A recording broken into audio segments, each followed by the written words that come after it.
Comienzo con la presentación del doctor Miguel Ángel Quiñones. Él es profesor de la Facultad de Medicina de la Universidad de Cornell y jefe de redacción y edición del Houston Methodist Viveki Cardiovascular Journal. Por los últimos 33 años se ha destacado como pionero en el área de ecocardiografía y es considerado desde el año 2012 como máster del American College of Cardiology.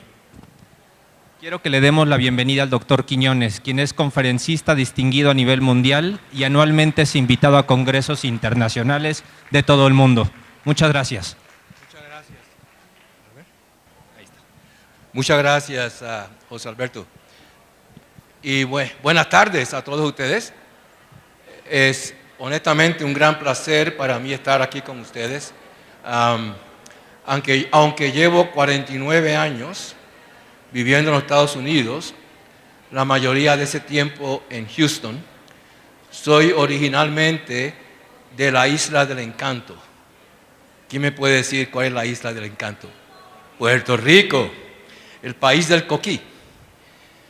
Mi esposa es cubana, tenemos 3 hijas, 9 nietos, de los cuales 4 son mujeres, así que la salud de la mujer para mí es personalmente de gran importancia. Cuando le estaba diciendo a mi señora hace unos días que venía a estar con ustedes y que iba a dar una charla a un grupo de mujeres muy poderosas y de gran influencia, me contesta ella: te vas a sentir muy a gusto porque llevas 51 años casado con una de ellas. Vamos a hablar de mujer que dice tu corazón, y es principalmente estrategias para proteger el corazón, para mantenerse saludable, pero que lo que yo comparta con ustedes les ayude a ustedes, pero también que ustedes lo compartan con sus esposos, sus hijas, sus amigos, sus amigas, porque es de gran importancia. Lo que no sabemos nos puede matar. El conocimiento es muy poderoso en este campo. ¿Y qué también conocemos nuestros corazones? La enfermedad del corazón es la primera causa de muerte en los Estados Unidos, en México, en todos los países desarrollados e inclusive actualmente en países no desarrollados. Afecta a hombres, mujeres, blancos, negros, asiáticos, el rico, el pobre, etcétera, etcétera. Y es la primera causa de muerte en todo el mundo. Y si combinamos la enfermedad del corazón con los derrames, los strokes, se llevan a todo el mundo por el medio. La segunda causa son los cánceres. En la mujer es la primera causa de muerte. 30 veces más común como causa de muerte que el cáncer de mama. Mi esposa, cada vez que tiene que hacerse una mamografía una vez al año, tiene ansiedad por 48 horas hasta que le llevan los resultados. Sin embargo, es 30 veces más probable que ella sufra de un problema cardiovascular como causa de muerte que un cáncer de mama. Y este es un dato que muy pocas mujeres conocen. Ese dato nada más es muy poderoso. La mujer frecuentemente no reconoce los síntomas de enfermedad del corazón. Son menos específicos en la mujer que en el hombre. Y la mortalidad y morbilidad después de un infarto frecuentemente es peor en la mujer. O sea que pueden ver ustedes la importancia de este tema. Este es un corazón y el video debería haber movido, pero bueno. Este es un corazón saludable, es un músculo, como un músculo que está funcionando continuamente, necesita sangre que le lleva oxígeno y nutrientes. Cuando un coágulo obstruye la arteria, esa área que suple la arteria va a empezar a sufrir un daño. Y ese daño eventualmente causa un infarto y una muerte de tejido. Y dependiendo de qué tan grande sea ese daño, el corazón puede estar muy afectado y muy debilitado. Y eso hace que eventualmente se desarrollen problemas de insuficiencia cardíaca. Pero lo otro que puede ocurrir es que el infarto puede causar la muerte súbita con un arresto cardíaco.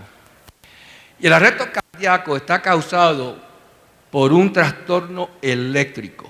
Es un trastorno eléctrico donde el corazón se va en fibrilación. Quiere decir que en vez de contraerse en una forma normal, empieza a fibrilar. Y al fibrilar no puede tener una contracción adecuada, la persona se colapsa y si no hay una intervención rápida, va a morir. Y la intervención es poder dar un choque eléctrico para desfibrilar el corazón. Pero antes de que se pueda dar el choque eléctrico, una persona puede mantener al paciente vivo dando masaje cardíaco por unos minutos hasta que se consigue venir el desfibrilador para el choque eléctrico. Y de ahí la importancia de entrenar el público. Y hay campañas en muchas partes de los Estados Unidos, espero que aquí también las haya, de entrenamiento al público, porque hay muchas esposas o esposos que le han salvado la vida a su cónyuge porque tenían entrenamiento en la resucitación cardíaca. Cuando hay síntomas de problema del corazón, ya sea lo que llamamos angina o un infarto, hay una constelación de síntomas que pueden ocurrir. Presión en el pecho, dolor, angor, sensación de presión que va a la garganta, inclusive a la mandíbula, a los hombros, a los brazos, náusea, vómito, sudoración, sensación de debilidad, palpitaciones, falta de respiración, una sensación de ansiedad e inclusive síntomas de indigestión. Como pueden ver, muchos de estos síntomas pueden ser causados por muchísimas otras cosas. O sea, que no son síntomas sumamente específicos para un infarto. Y las mujeres tienden a tener los síntomas menos específicos. O sea, que hay muchas veces que en la mujer lo más común es el sentirse mal, el sentirse fatigada, el sentirse ansiosa, la debilidad, náusea, vómito. A veces no tienen dolor. Las personas diabéticas, sean hombres o mujeres, los diabéticos también tienen menos percepción de dolor. O sea que estos son unos síntomas muy importantes porque son poco específicos. Debido a ello, muchas personas se quedan en la casa, no buscan ayuda y o mueren en la casa o cuando llegan al hospital es muy tarde para poder tratarlos en la forma más efectiva, que es llevarlos de inmediato a una sala de cateterismo y poder abrir la arteria para que otra vez la sangre vaya al corazón. Si llegan muy tarde, ese procedimiento ya no tiene un valor efectivo. Y de ahí la importancia de campañas para enseñar el reconocimiento de estos síntomas y es mejor estar seguro y tener una falsa alarma y que le digan a uno no te preocupes, lo que tienes es una indigestión, a quedarse en la casa y tener una consecuencia horrible. O sea que cuando haya duda, vaya a la sala de urgencia, llame a su médico inmediatamente, pero no se quede esperando porque puede ser fatal la decisión de quedarse en la casa esperando. ¿Por qué ocurren estos infartos? Bueno, las arterias coronarias le llevan sangre al corazón. Por décadas, por muchos años, empezando cuando tenemos 20 años, se pueden empezar a formar unas placas en las arterias. Y estas placas contienen una serie de factores, entre ellos colesterol. Y esto va poco a poco creciendo a través de los años. Si la placa crece a un punto tal donde obstruye o reduce la lumen de la arteria, el paciente puede presentar con angina, que es un dolor cuando hace ejercicio, etc. Pero si la placa se rompe, un buen día la placa se rompe, hay contenido dentro de la placa que pasa a la sangre y causa formación de un coágulo. Y ahí viene el infarto, porque hay una obstrucción inmediata de la arteria nutriendo al músculo del corazón. Esta es una enfermedad que comienza desde que somos jóvenes, va moviéndose a través de nuestra vida. Y hay un montón de factores de riesgos que llevan a que uno tenga esa enfermedad o se desarrolle o se precipite un infarto. El fumar, la genética, hay personas que tienen genética que los promueve mucho más. La edad, a más edad, potencialmente más riesgo. La hipertensión, que es la primera causa de problemas en el mundo entero. Problemas de colesterol elevado, la diabetes. Y ahora tenemos hoy en día la obesidad, porque hay una epidemia de obesidad mundial. Y la obesidad promueve la diabetes, a más obesidad, más diabetes, más colesterol elevado, más presión elevada.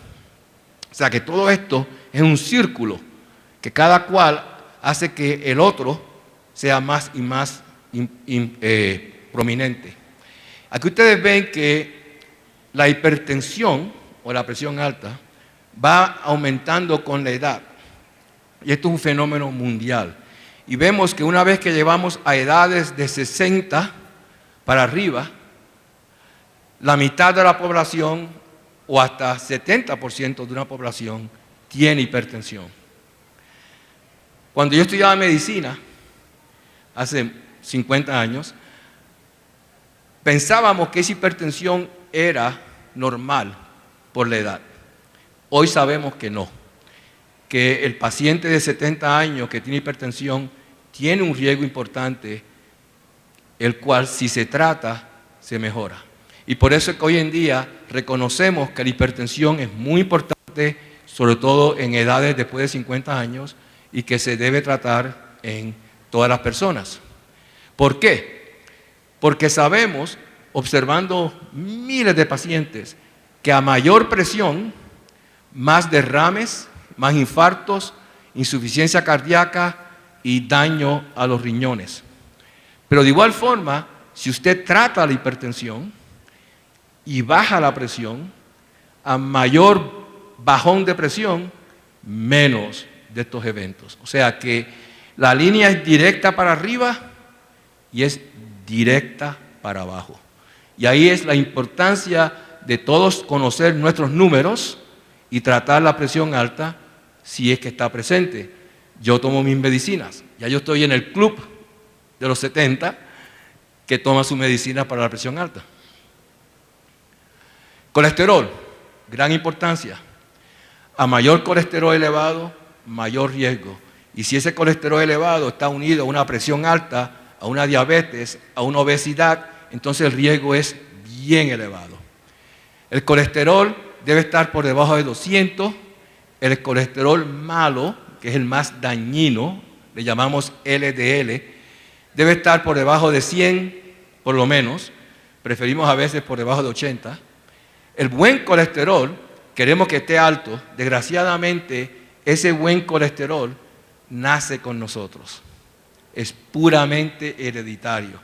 O sea que es muy pocas cosas que podemos hacer para subir el buen colesterol.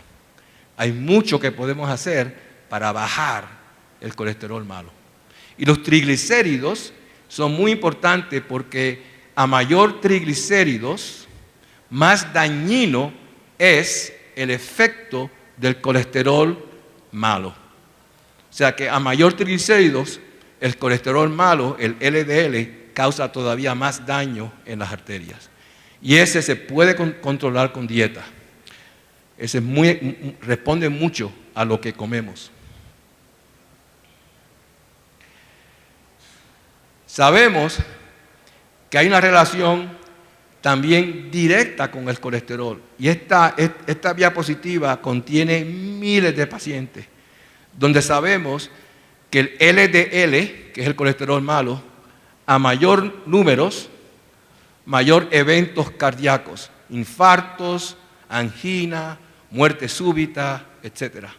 Y de igual forma, cuando bajamos el LDL, a mayor bajón, menos eventos. O sea que, parecido a la presión, el LDL tiene una relación directa para arriba con más eventos, directa para abajo con menos eventos, según podemos reducirlos. La obesidad es fundamental. Estos mapas son impresionantes. ¿Okay?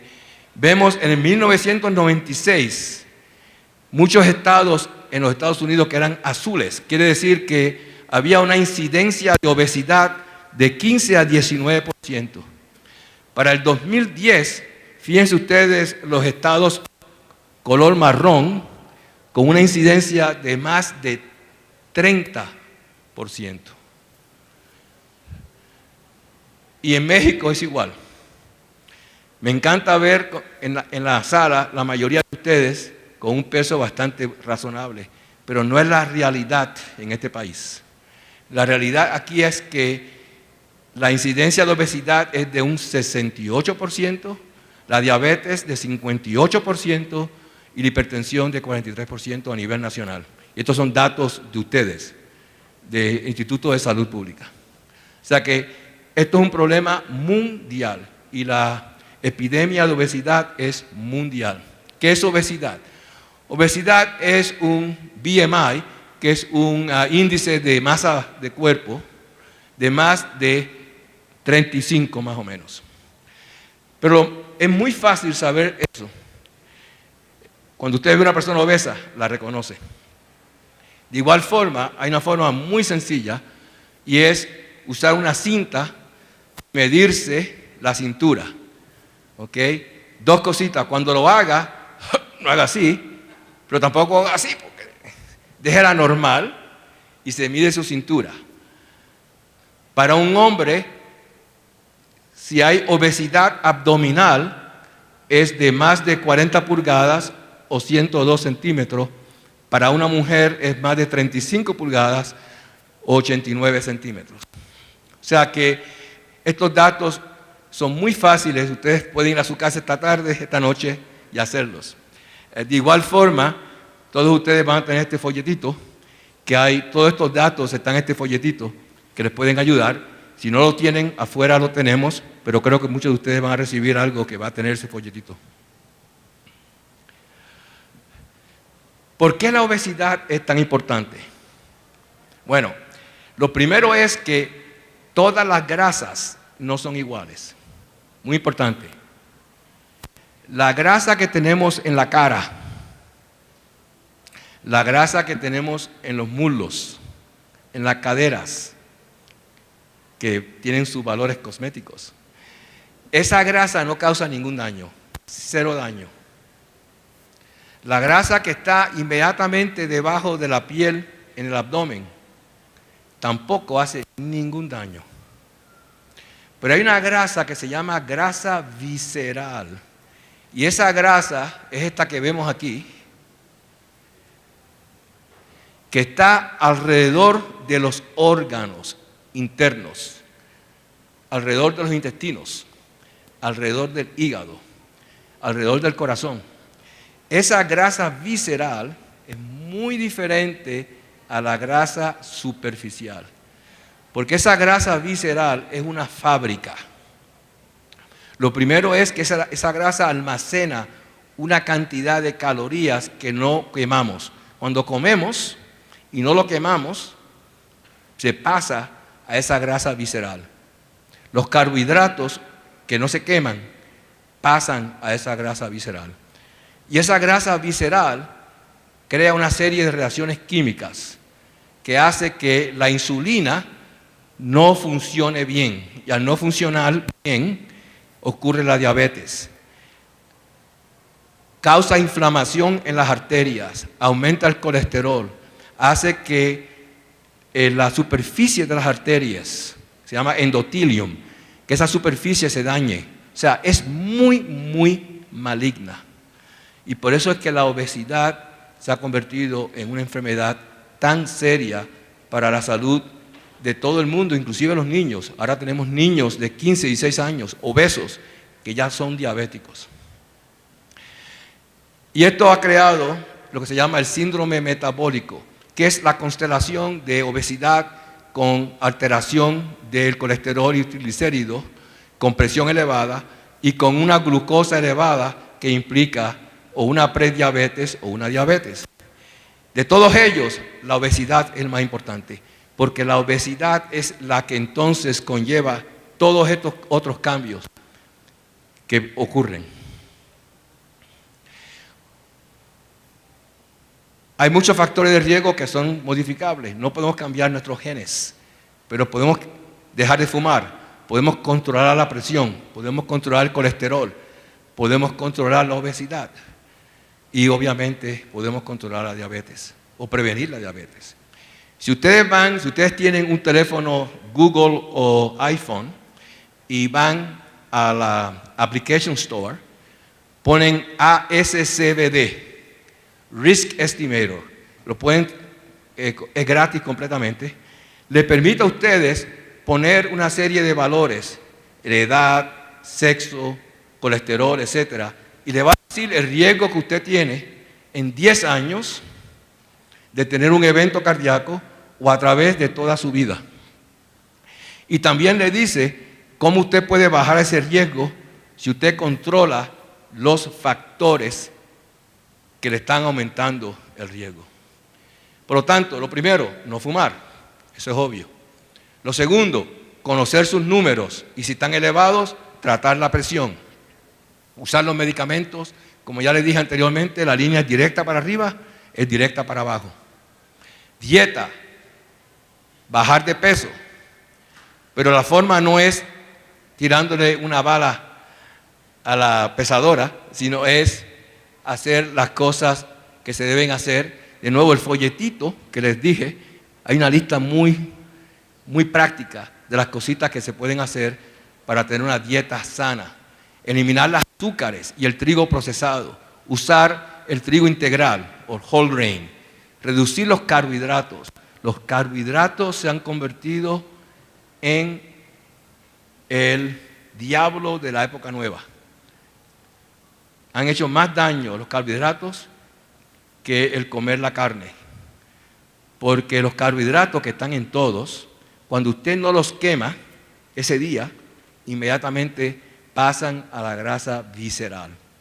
Por lo tanto, reducir el consumo de las pastas, del pan, de los arroces, de los postres, de todos los carbohidratos. No eliminarlos, reducirlos, sobre todo la cantidad de carbohidratos.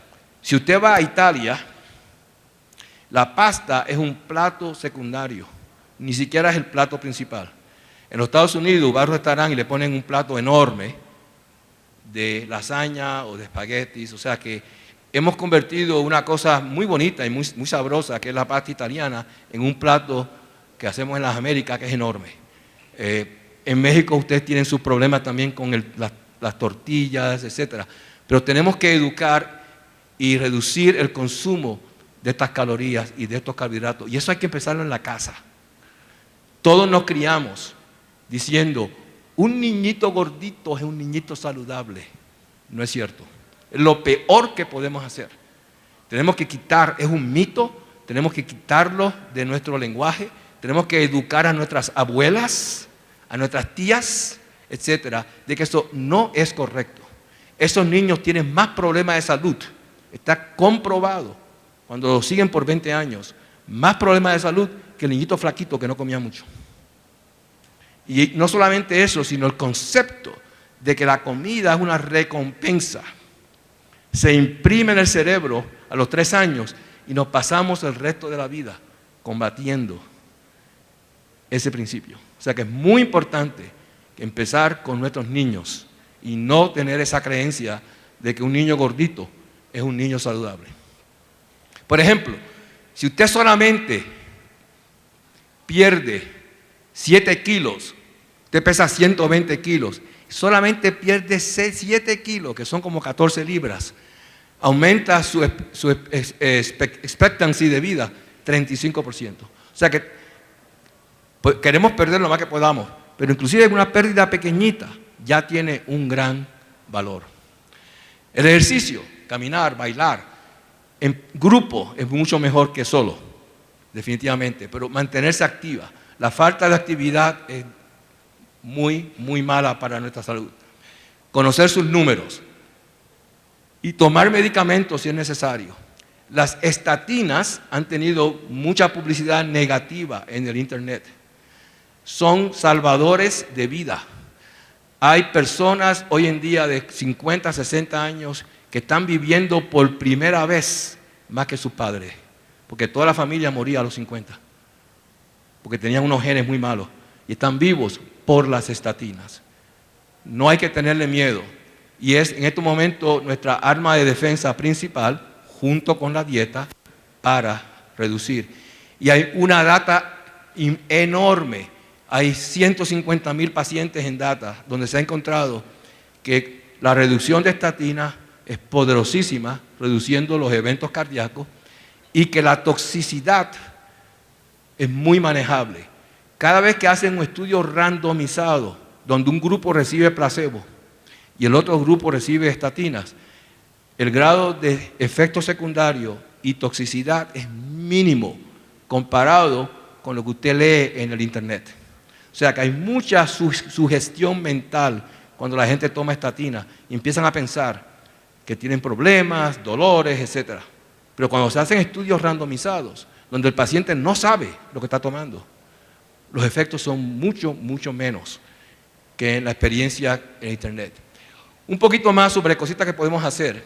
Si usted está en un punto donde no está 100% seguro de lo que debe hacer en cuanto a tomar una estatina, etc., hay una prueba muy sencilla que se usa con un escáner donde toma 2 minutos, es muy sencilla. Se toma una radiografía del corazón, pero usando un TAC, y el computador hace un procedimiento para ver placas en las arterias coronarias. Esas placas se manifiestan con un poquito de calcio. Este es un estudio de gran ayuda después de los 50 años de edad. Cuando es muy joven no es de gran ayuda, pero ya cuando entramos en la edad media es de gran ayuda porque estas plaquitas se pueden ver con calcio. El calcio no causa ningún daño, ninguno, está ahí presente, pero es un marcador de que tenemos placas en las coronarias.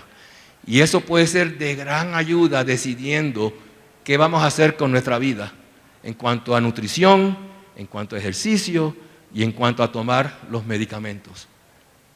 Aquí ven ustedes en un grupo de 44,000 pacientes, aquellos que estaban sin ninguna placa, en la línea amarilla, una sobrevivencia excelente por 15 años, y ven ustedes que a mayor grado de placas en las arterias, esa curva se reduce con eventos cardíacos. Y vemos que las placas, el poder ver estas placas con calcio, inclusive ayuda en pacientes en los cuales los hemos clasificado usando los factores de riesgos que hemos ya discutido. Aún en pacientes sin factor de riesgo, si hay placas, hay un aumento en eventos. Pero ven ustedes, cuando hay un factor de riesgo, 2 o múltiples factores, la presencia de estas placas aumentan las probabilidades de eventos cardíacos en los próximos 10, 15 años. Así que es una de gran ayuda. La usamos muy frecuentemente en nuestra práctica para ayudar al paciente a tener una idea mejor de dónde está a los 55 años y qué debe hacer para prevención. Así que en resumen, no fuma, conozca sus números, haga ejercicio y trate la hipertensión o el colesterol cuando están presentes y puede usar estudios de imágenes de vez en cuando para tener una mejor idea. Quiero terminar los próximos 7 u 8 minutos con el nuevo factor de riesgo que cada vez estamos estudiando más, y es el estrés. Y ustedes todas están envueltas en el mundo de negocios, y no me digan que no tienen estrés, porque no se los voy a creer. ¿Okay? Y el estrés era un cuento de abuelas. Siempre hemos dicho a través de las generaciones, el estrés es malo. Hoy en día hay ciencia detrás de ese comentario, que es lo que quiero compartir con ustedes. El estrés aumenta las probabilidades de fumar, aumenta la hipertensión, aumenta el colesterol, hace que uno sea más sedentario, aumenta la diabetes. O sea que el estrés nutre todos estos otros factores de riesgos que hemos discutido. Y en vez de ser un cuento de las abuelas, actualmente sí hay ciencia donde el estrés aumenta las probabilidades de eventos cardiovasculares, infartos, muertes y derrames. ¿Cómo ocurre esto? Bueno, en el hipotálamo, en el cerebro, hay una región chiquitita que se llama las amígdalas, y no son las amígdalas de la garganta, son las amígdalas del cerebro. Y eso es parte del centro de emociones. Y se ha encontrado que cuando hay más estrés, hay una activación de las amígdalas. ¿Cómo se sabe eso? Hoy en día, usando la resonancia magnética, se puede poner al sujeto con estrés. Hay muchas formas de crear estrés en diferentes estudios, donde uno pone cosas que tienen que hacer contra el tiempo, tienen que competir contra el tiempo, etcétera, que causa estrés. Y cuando hacen eso, pueden ver la activación, un spike que ocurre de activación en las amígdalas. Y entonces han visto que en pacientes que crónicamente tienen una activación elevada, que esos pacientes tienen un grosor mayor de la pared de la carótida, que es un marcador de formación de placas. Y hoy en día, la teoría es que las amígdalas, cuando se activan, mandan un mensaje a la médula ósea. Médula ósea, en los huesos. Qué interesante, ¿no? Y esa médula ósea aumenta la producción de una serie de progenitores. Estos progenitores aumentan la inflamación en las arterias, empeora las placas y aumenta la incidencia de estos eventos cardiovasculares. Y se han hecho muchos estudios que han mostrado que pacientes que tienen crónicamente una amígdala mucho más activadas, la curva roja, a través de 5 años, tienen una curva de mayor eventos y menos sobrevivencia que aquellos que tienen una amígdala menos activada. Y los eventos son no solamente muertes, sino infartos, angina, necesidad de poner un stent, o sea, eventos cardiovasculares más frecuentes en aquellos que tienen una amígdala más activada. Y esto fue un estudio muy importante que se publicó el año pasado, un estudio randomizado. Tomaron un total de 225 pacientes con enfermedad coronaria. Un grupo fue control, no se hizo nada, solamente se hizo lo normal, ¿no? Darle medicamentos, etcétera, pero no se hizo nada más. 151 pacientes se dividieron en 2 grupos. Un grupo se le dio terapia de rehabilitación cardíaca, ejercicios, educación, etcétera. Y al otro grupo se hizo lo mismo, más tratamiento de relajamiento con meditación, etcétera, para reducir el estrés. Y esto fue lo que encontraron. En 5 años, en la curva de estar libre de eventos cardiovasculares, muertes, infartos, necesidad de cirugía de bypass, etcétera. Y ven ustedes que el grupo que mejor tuvo la curva fue aquellos que tuvieron la rehabilitación cardíaca más las técnicas de relajamiento. El segundo grupo solamente tuvo la rehabilitación cardíaca y el grupo con la peor curva fue el grupo control, donde solamente se trató normalmente. Así que este es un estudio muy importante y muy reciente que muestra cómo la ciencia está actualmente probando que de verdad el estrés es dañino. Ya hay mecanismos que se están empezando a estudiar y que definitivamente técnicas que ayuden a bajar el estrés salvan vidas.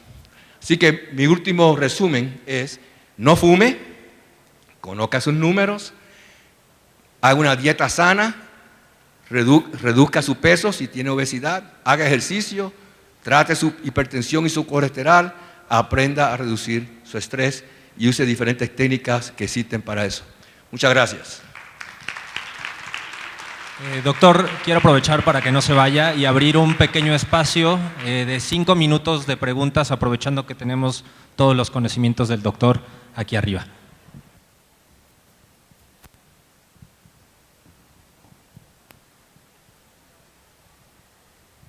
Buenas tardes, doctora. Estuvo muy interesante la conversación. Lo que yo le tenía de duda es que me está diciendo lo del estrés, que es una causa muy importante de que nos pueda dañar el corazón. ¿Qué opina usted de estas medicinas tipo el Tafil, las gotitas de, no me acuerdo, de Ribotril y esas cosas?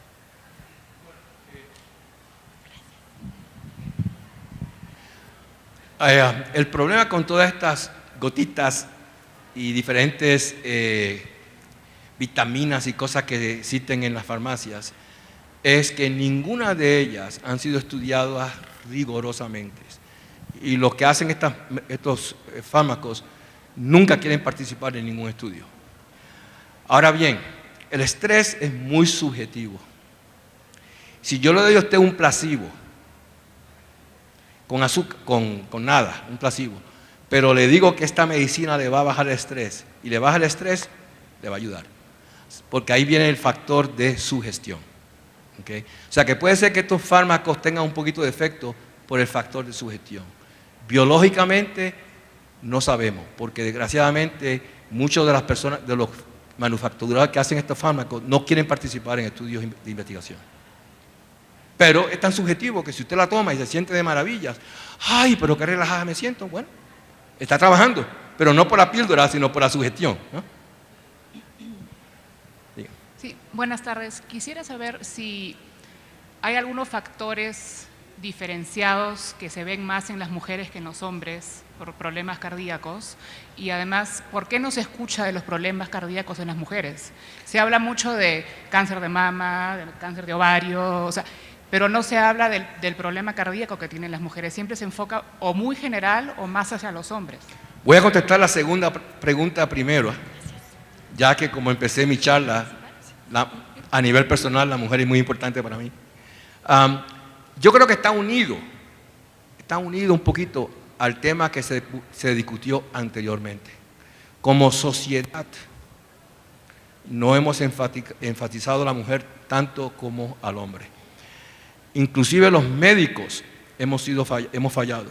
Todavía hay muchos médicos primarios que una mujer va con los síntomas muy preocupantes. ¿Y qué le dice el médico?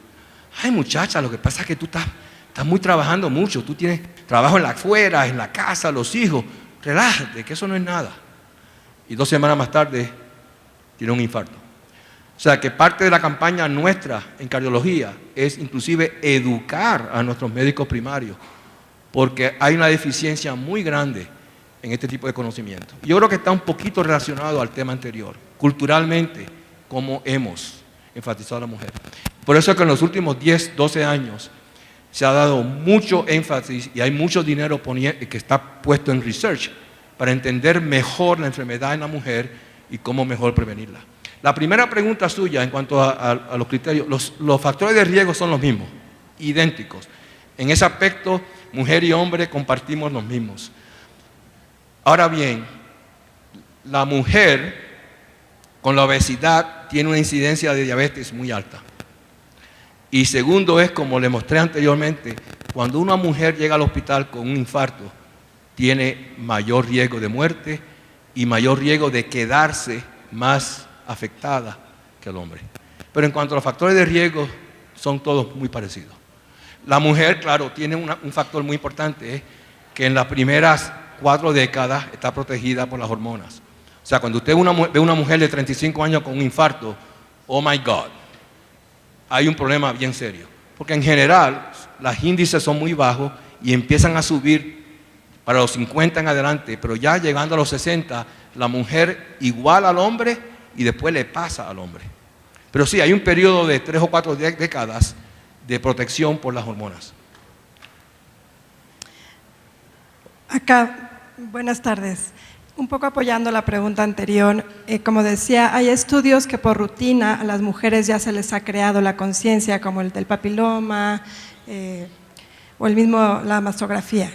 ¿Qué exámenes usted recomienda como de rutina en una mujer para prevenir las cardiopatías y todo esto, y con qué frecuencia? En ese aspecto, de nuevo, creo que mujer y hombre son parecidos.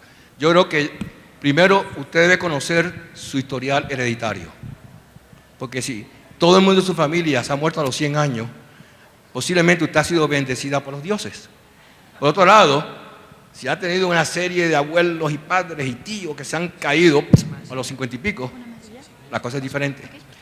Dependiendo en eso, yo aconsejo que ya para los 20 años, 25, 30 años, se hagan el primer chequeo normal, de presión, las químicas, el colesterol, etc.